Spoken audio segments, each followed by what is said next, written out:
हमारे द्वारिकाधीश कहने को द्वारिकाधीश है, उनका एक विशेष भाव है। द्वारिकाधीश होकर भी मित्र रखते हैं सुदामा की तरह। सुदामा का चरित्र आपने श्रवण किया होगा बहुत जगह पर, मैं आपको बताऊंगा, बड़े प्रेम से सुनेंगे महाराज, बहुत अच्छा चरित्र है सुदामा जी का, जो भगवान के प्रिय मित्र रहे। बल्कि अगर द्वारिकाधीश है ना, द्वारिकाधीश बने तो कैसे बने? सुदामा के कारण बने महाराज, सुदामा के कारण। सुदामा अगर नहीं होता ना तो द्वारिकाधीश भी द्वारिकाधीश ना होते ना। बहुत घनघोर दोपहर का समय, बहुत तेज धूप तप रही है महाराज। ऐसी धूप तप रही कि पैरों में ना नीचे जमीन जल के पैर जल रहे, रेतीली जगह। और सुदामा जी महाराज अपनी एक डंडी, अपनी एक छड़ी में एक समय का भोजन बना हुआ है पीछे छड़ी में, नंगे हैं पैर, एक धोती पहनी नहीं महाराज, और चले जा रहे पैदल। कहां? अवंतिका। अवंतिका अर्थात उज्जैनी, उज्जैन जा रहे हैं सुदामा जी महाराज। काहे को जा रहे हैं? विद्या अध्ययन करने सांदीपनी गुरु महाराज के आश्रम में। बड़ी बात, प्रेम से सुनने वाली बात है। सुदामा को समझ गई तो द्वारकाधीश तक पहुंचने में ज्यादा समय नहीं, क्योंकि सुदामा के साथ साथ चलिए, अभी सुदामा के साथ चलेंगे ना, सब लोग मिलकर द्वारकाधीश से जाके मिल लेंगे। बोलिए द्वारकाधीश भगवान की जय। सुदामा जी ने लकड़ी रखी ना, एक समय का भोजन बांध रखा, फटी सी पुरानी धोती और पैर नंगे हैं, ऐसी धूप में चले जा रहे महाराज उज्जैन अवंतिका सांदीपनी मुनि के आश्रम में। और उस दोपहरी में कानों में आवाज आई, कैसी? घुंघरुओं की, घुंघरुओं की आवाज आई नहीं। सुदामा जी देखें चारों तरफ की आवाज कहां से आ रही ना, इतनी दोपहरी में इस पूरे मैदान में कोई दिखा नहीं उनको। फिर थोड़ा चले आगे, नंगे पैर है, फिर जोरों से ना घुंघरुओं की आवाज आई कान में। सुदामा जी ने पीछे मुड़ के देखा, क्या दिखाई दिया? बहुत दूर एक रथ चला रहा है महाराज, रथ। उन्होंने विचार किया कि रथ के जो घोड़े हैं ना, उनके पैरों में कहीं वो घुंघरू बंधे होंगे, उसी की आवाज है। फिर चल दिए आगे, और इस चलते चलते ना रथ और पास आ गया, थोड़ा पास। सुदामा जी बार बार देखे रथ की ओर, फिर देखे आगे, फिर चल दे, फिर चल दे। अब जैसे इन्होंने रथ की ओर देखा, रथ बिल्कुल पास आ गया था। घोड़ों के पैरों में घुंघरू बंधे बज रहे थे। जान गए सुदामा जी जा रहे कहां? सांदीपनी आश्रम उज्जैन। घोड़ा जब पास आ गया, रथ पास आ गया ना, सुदामा जी पीछे देखे और आगे कदम रखे। जैसे ना आगे कदम रखा महाराज, कदम एक कांटे पर रखा गया, कांटा चुभ गया। ऐसा चुभा कि पैर में रक्त मतलब खून निकला या लहू लुहान हो गया महाराज। सुदामा जी बैठ गए, अरे भगवान मारे पैर में कांटा गड़ गया, कांटा गड़ गया, बैठ गए। और तभी उस रथ में विराजमान जो रथ चलाने वाला था ना, सारथी, उसने रथ रोका। रथ का जो स्वामी है हमारा कन्हैया था। कन्हैया जा रहे कहां? सांदीपनी आश्रम विद्या अध्ययन करने। संदीपनी आश्रम में कन्हैया जी भी पढ़े, सुदामा जी भी पढ़े, क्लास फेलो, एक साथ पढ़ने वाले। कन्हैया जी रथ से जल्दी से कूद गए, नीचे चलते रथ में कूद गए, और कूद के आके ना सुदामा जी के पास कहने लगे कि भैया, अरे ब्राह्मण देवता ने आपको तो कांटा लग गया। बोले हाँ महाराज, अभी परिचय ठीक से नहीं हुआ ना महाराज, परिचय नहीं हुआ अभी। अरे ब्राह्मण देवता आपको तो कांटा लग गया। बोले हाँ लग तो गया कुमार, क्या करूं, लेकिन गलती मेरी है। कैसे? बोले जब मैं पीछे देखकर आगे चलूंगा तो कांटा तो लगेगा इससे। किसने कहा? सुदामा जी ने। भगवान कहने लगे कि देखो ब्राह्मण देवता, लाओ मैं कांटा निकाल। बोले ना हम निकाल लेंगे। बोले ना, ये कांटा तुम्हारे कारण नहीं गड़ा है, ये कांटा मेरे कारण गड़ा है। भगवान कहते तुम्हारी कारण नहीं, कांटा मेरे कारण गड़ गया। और जो संसार में चलते हैं, आगे बढ़ते हैं, लेकिन मेरी ओर देखकर जो आगे बढ़ते हैं ना, उनके पैरों में कांटा गड़ जाए तो कांटा मैं खुद निकालता हूं, जाकर खुद निकालता हूं। मेरी तरफ देखकर अगर कोई आगे बढ़े तो कांटे निकालने की जिम्मेवारी मेरी बन जाती है। और मेरी तरफ देख के ना बढ़े, मन से आगे बढ़े, तो वो जाने उसका कांटा जाने, निकाले कि ना निकाले। अब महाराज भगवान ने कांटा निकाला तो निकलने में थोड़ा समस्या आई, हाथ में पकड़ने में नहीं आ रहा है। भगवान ने कहा कि लाओ ब्राह्मण देवता, मैं अपने दांतों से पकड़ के निकालूं। ब्राह्मण देवता कहे कि ना, अरे मेरे पैर ना अभी देखो कैसे हो रहे, कितना धूल लगी, रज लगी। भगवान कहे कि देखो ब्राह्मण देवता, अरे जा चरण रज है ना, जाके लिए तो अपना मुंह इसमें लगा रहा हूं कि चरण रज मिलती कहां है। भगवान ने अपने मुंह से कांटा निकाला। क्या बात है, हाँ मेरे भगवान, ऐसा कोई हो सकता है महाराज भगवान भक्त का कांटा मुंह से निकाल रहे, आप फिर भी अगर उसका नाम ना लो, ना भक्ति ना करो, बहुत बड़ी भूल हो रही है। मैं तो कहता हूं जिस दिन अंतर हृदय में, अंतरात्मा में ये भाव जाग जाए कि भगवान ही सर्वेश्वर है, मेरा घर, मेरा परिवार, मेरे बच्चे, मेरे पति, मेरे रिश्ते नाते सब वही निभा रहा है और निभा देता है। पिता पिता का कर्तव्य निभा सकता है, माँ माँ का कर्तव्य निभा सकती है, गुरु गुरु का कर्तव्य निभा सकता है, लेकिन भगवान सबका कर्तव्य निभा सकता अकेला। लिखा है ऐसी नहीं, त्वमेव माता च पिता त्वमेव त्वमेव बंधु च सखा त्वमेव। सब कुछ तुम हो, सबका रिश्ता भी निभाने में सामर्थ्य है। भगवान ने सुदामा जी को बिठा ले अपने रथ में और ले गए कहां, सांदीपनि आश्रम। चलो साथ साथ चलते। मित्रता पक्की हो गई। सांदीपनि आश्रम में विद्या अध्ययन करने लगी महाराज। गुरु महाराज सांदीपनि है, गुरु माता है। एक दिवस की नहीं बात रही, रात्रि में कछु चोरों ने गुरु माता जो चने दिया करती थी ना सभी छात्रों को, गुरुकुल में जो पढ़ाई करने आए थे, सबको थोड़े थोड़े चने दिया करती थी। चने की एक बोरी ना थैली भरी हुई एक जगह रखी और रात को कुछ चोरों ने उस थैली को चुरा कर भागने लगे, भाग गए। गुरु माता ने देखा कि चोर तो भाग गए तो क्या कह दिया, श्राप दे दिया। बोली जो भी इस चनों को खाएगा ना वो निर्धन हो जाएगा, दरिद्री हो जाएगा। लो महाराज, सब शिष्य तो सो रहे। सुदामा जी महाराज कहां सोए, काई की कांटे का दर्द पैर में लगा था। सुदामा जी महाराज को नींद नहीं आ रही, कांटा लगा ना, दर्द हो रहा है पेट पैर में। सुदामा जी ने ये बात को सुन ली और जब सुबह हुआ ना तो चोरों ने उसको वहीं फेंक गए थैली को। इस चनों का हम करेंगे का, जब में तो श्राप लग गया, जो खाएगा निर्धन हो जाएगा। गुरु माता ने ना चने की थैली पोटली उठाई और सुबह होकर सभी शिष्यों को थोड़ा थोड़ा एक एक मुट्ठी चने दे दिए कि जाओ लकड़ी लेकर आओ वन से। पहले छात्रों से काम करवाया जाता था, आजकल स्कूल भी टाइम पे नहीं जाते महाराज। और अगर मास्टर साहब ने कुछ कह दिया तो घर आके शिकायत इतनी बड़ी कि ट्रांसफर करवा देते पापा जी मिलके। ऐसा नहीं, पहले ऋषि लोग इतना काम करवाते थे। हम विद्याध्ययन तो करते थे, साथ साथ हम स्वावलंबी भी बनते थे, अपना काम करना भी जानते थे, संस्कार आते थे महाराज। आजकल वह व्यवस्था थोड़ी बदल गई है। अब जब सभी चने लेकर गए ना तो भगवान के द्वारकाधीश के चने भी सुदामा जी के पास। सुदामा जी और द्वारकाधीश लकड़ी बीन गए। द्वारकाधीश भगवान श्री कृष्ण जब द्वारकाधीश नहीं थे महाराज, कन्हैया जी जब लकड़ी बीनने गए ना, सुदामा जी ने अपने चने तो खाए कि जो कुछ होगा देखा जाएगा। और अब विचार आया कि कहीं ये चने मेरा राजकुमार ये खा लेगा ना, इतने बड़े रथ से आया, इतना बड़ा राजा का लड़का, ये निर्धन हो जाएगा, गरीब हो जाएगा, इसको मैं चने ना दूंगा। देखो सुदामा जी ने भगवान कन्हैया के हिस्से की चने भी अपने पा लिए।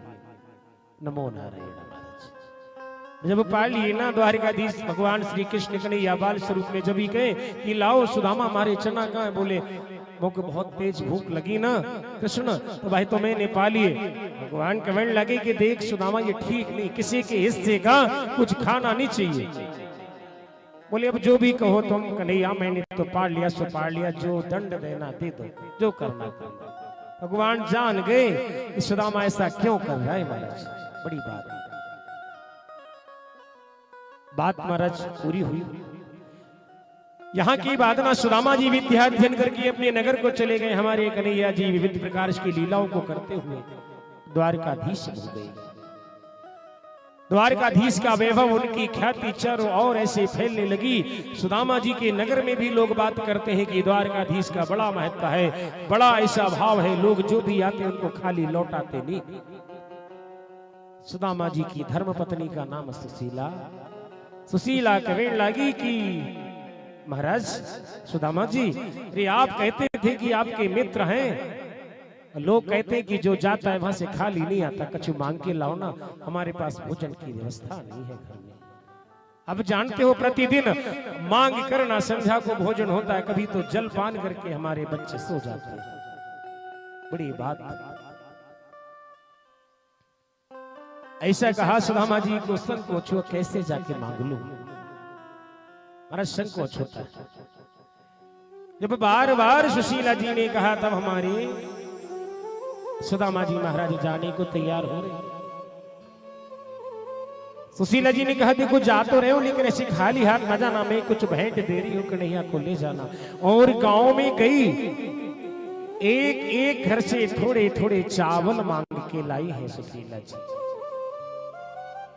एक घर से ले सकती थी, लेकिन एक घर से ना लिए, अलग अलग घर से मांग के लाई। कारण बताए, जब 10 प्रकार के चावल, 10 घर के चावल आपस में मिलाए जाएं तो अलग दिखाई देते कि चावल एक घर का नहीं 10 घर का है। सुशीला जी जानती है, चाहती है कि द्वारकाधीश इन चावलों को देखे और जान जाए कि इनके यहाँ भोजन की व्यवस्था नहीं, बल्कि मांग करके भोजन किया जा रहा है, और मुझे जो भेंट आई है वो भी घर घर मांग कर पहुंचाई गई है। इसीलिए सुशीला जी ने ऐसा किया। विचित्र बात। बोली वृंदावन बिहारी लाल की जय हो, जय हो। बड़ा विशेष।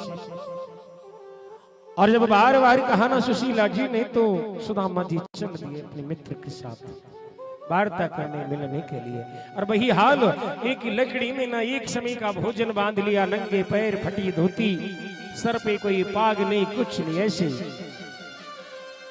बड़ा विचित्र भाव है। एक सुंदर सा भगवान का कीर्तन यहां करते हैं।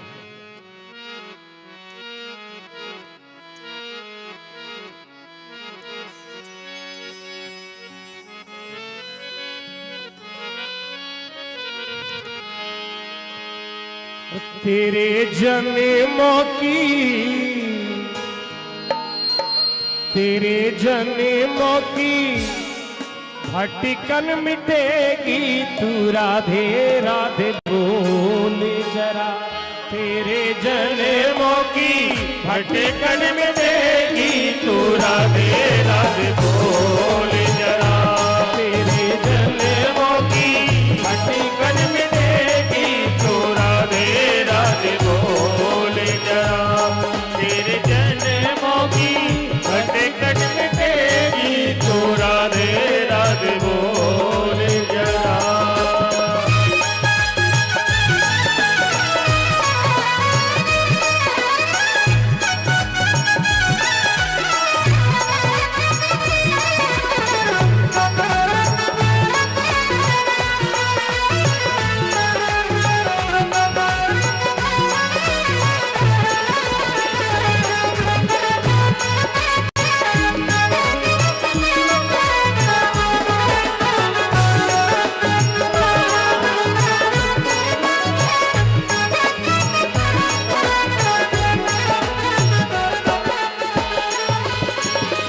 राधे राधे नाम की तो महिमाया पार है।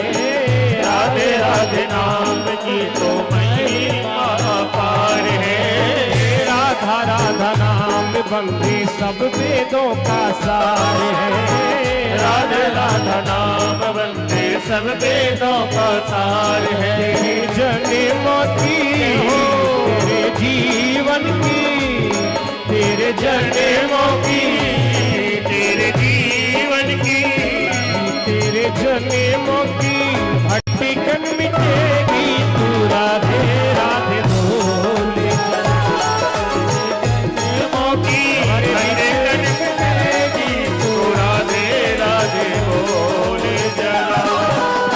हमारे बीच आदरणीय श्री सूरज पाठक जी कथावाचक, श्रीमद् भागवत पुराण, नर्मदा पुराण, राम कथा समस्त सुंदर कथाओं के सुंदर वाचक आदरणीय पाठक जी पधारे हैं। व्यास गादी पर बीट पर उनका करतल ध्वनि से सम्मान है, स्वागत है। परमात्मा के प्रिय भक्त, जिनकी प्रेरणा से अनेक जाने कितने लोग सद्मार्ग पर आ चुके हैं महाराज।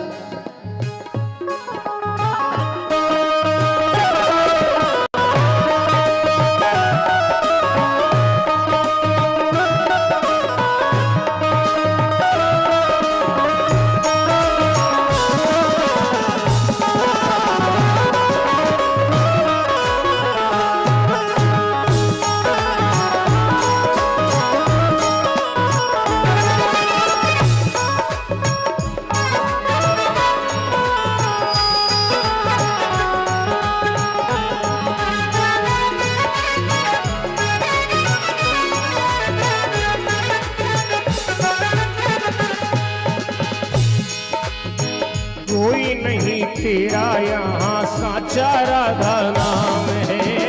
कोई नहीं तेरा यहाँ साचा राधा नाम है। राधा नाम जपने से मिलेंगे घनश्याम है। राधा नाम जपने से मिले घनश्याम है। तेरी खुशियों की, तेरी खुशियों की, तेरी खुशियों की, तेरी खुशियों की झोली भरेगी तू राधे राधे बोले। तेरे जन्मों की भटकन मिटेगी तू राधे राधे बोले जरा। बोले राधा रानी की जय हो।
वृंदावन बिहारी लाल की जय हो। राधे रानी सरकार की जय हो।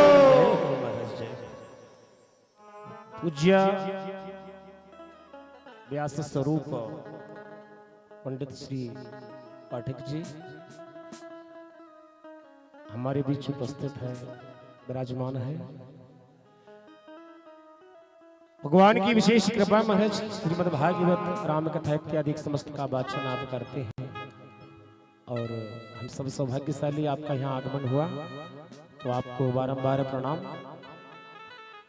कथा को और श्रृंगार आपके आने से हुआ है। कथा को महाराज आगे गति प्रदान करते हैं।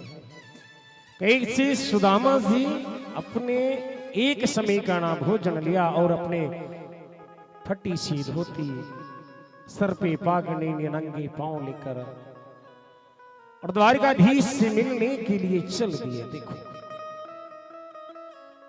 यहां वहां पूछा भैया ये नगर कौन से? बोले द्वारका। अच्छा। द्वारका नगर में पहुंच कर ना द्वारकाधीश के द्वार पर पहुंचे और द्वारपालों से जाकर कह दिया भैया भाई द्वारकाधीश कृष्ण यहीं विराजते हैं। बोले हाँ महाराज यहीं, पर आपको क्या काम? सुदामा जी कहने लगी कि भैया मैं बड़ी दूर से आया हूं, बस दर्शन करना है, मेरा नाम सुदामा है। तो द्वारपाल कहने लगे कि भाई सब ठीक है महाराज, लेकिन द्वारकाधीश से काम क्या है आप जानते हैं क्या? बोले हाँ हम मित्र हैं। देखो द्वारकाधीश के सेवक जो है ना द्वारपाल कहते हैं महाराज आपको कोई भूल हो गई, हमारे द्वारकाधीश का वैभव देख रहे हो ना कैसा? हाँ महाराज। और अपने आप को देखा कभी? बोले हाँ महाराज हमको भी रोज देखते हैं। फिर ना आप उनको मित्र बता रहे, थोड़ा विचार भी तो करो।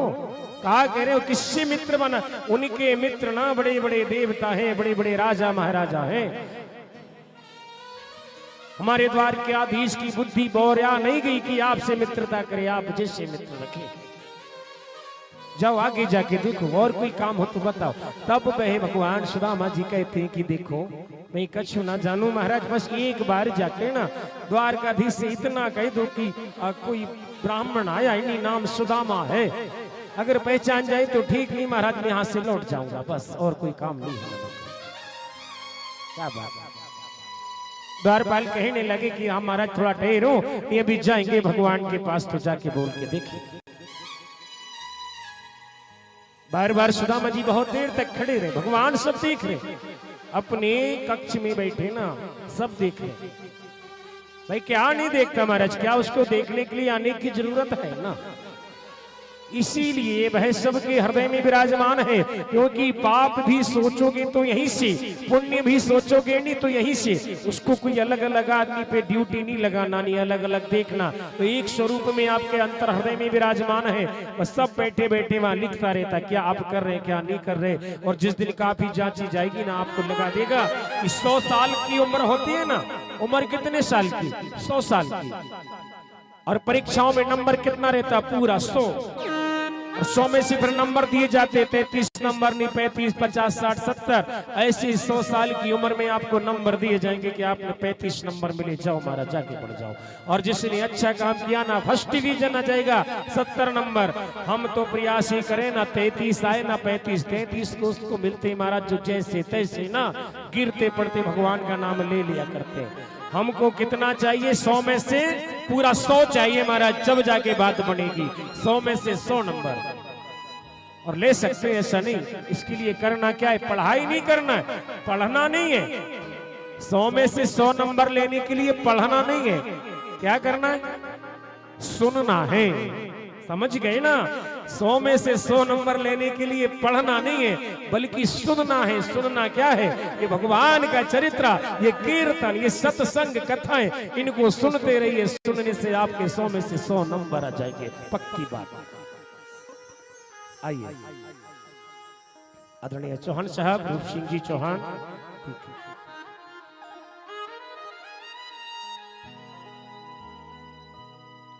हमारे बीच पधारे हैं, आपका स्वागत है, सम्मान है।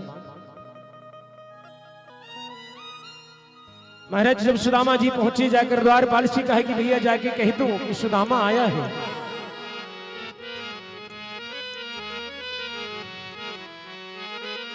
अरे द्वारपालो जय हो, कन्हैया से कह दो।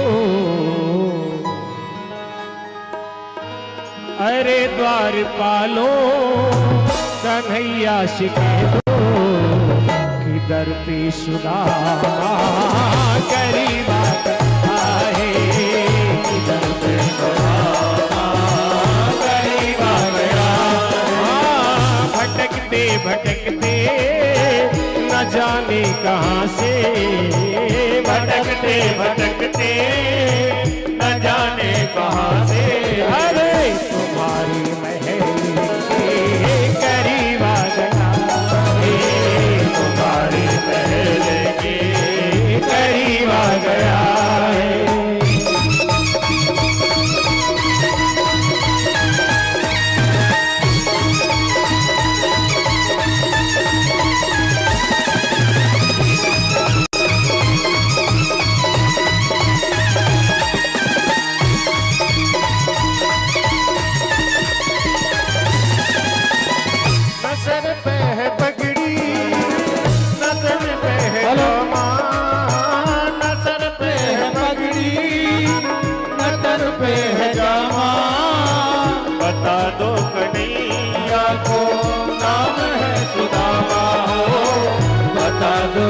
कन्हैया को नाम है सुदामा। हो न सर पे है पगड़ी न तन पे है जामा, बता दो कन्हैया को नाम है सुदामा।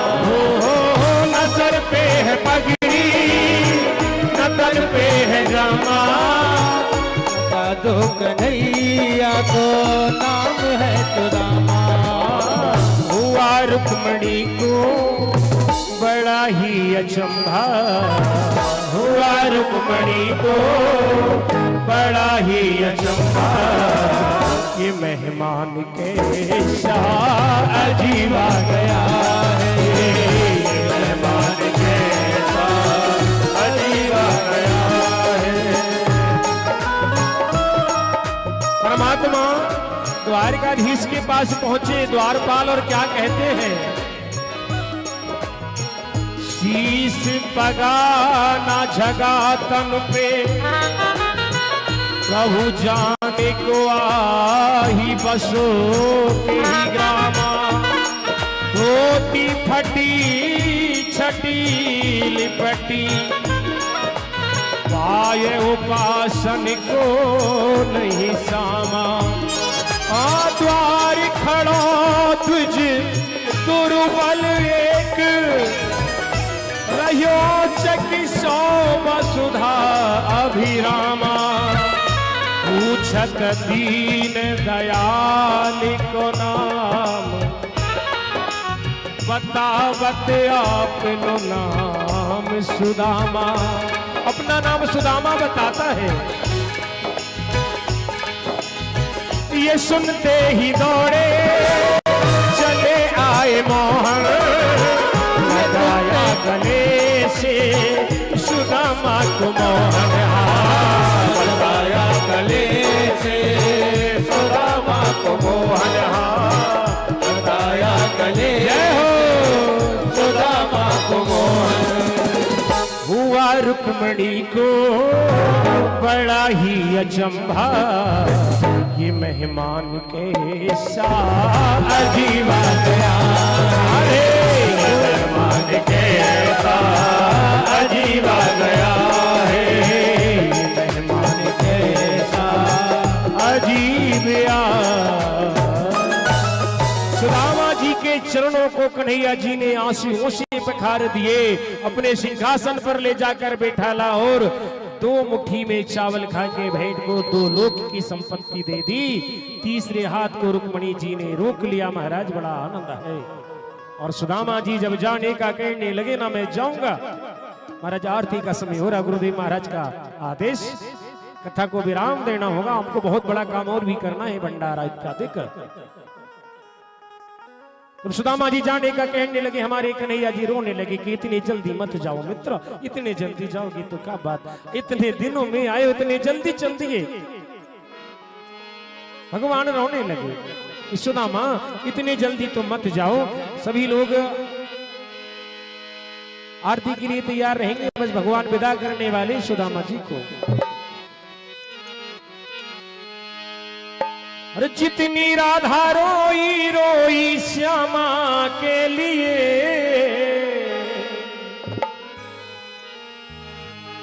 जितनी राधा रोई रोई श्यामा के लिए,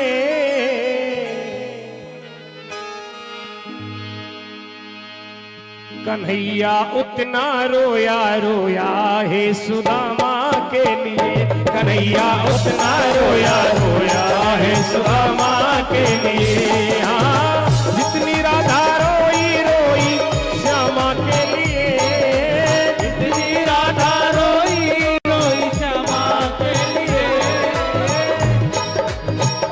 कन्हैया उतना रोया रोया है सुदामा के लिए, कन्हैया उतना रोया रोया है सुदामा के लिए।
हालत में रोया। यार के आगे अपनी शान शौकत पे रोया। यार की अपनी शान शौकत में रोया। ऐसा तड़पे जैसे कोई बरसाना के लिए, ऐसा तड़पे जैसे कोई बरसाना के लिए। सभी बोलेंगे महाराज भगवान कन्हैया का आखिरी गीत है आज की कथा का। कन्हैया इतना रोया रोया है सुदामा के लिए। कन्हैया इतना रोया रोया है सुदामा के लिए। कन्हैया इतना रोया रोया है सुदामा के लिए। हाँ, जितनी राधा रोई रोई श्यामा के लिए। जितनी राधा रोई रोई श्यामा के लिए। हाँ, जितनी राधा रोई रोई श्यामा के लिए। जितनी राधा रोई रोई श्यामा के लिए। कन्हैया उतना रोया रोया है सुदामा के लिए। कन्हैया उतना रोया रोया है सुदामा के लिए। कन्हैया उतना रोया रोया है सुदामा के लिए।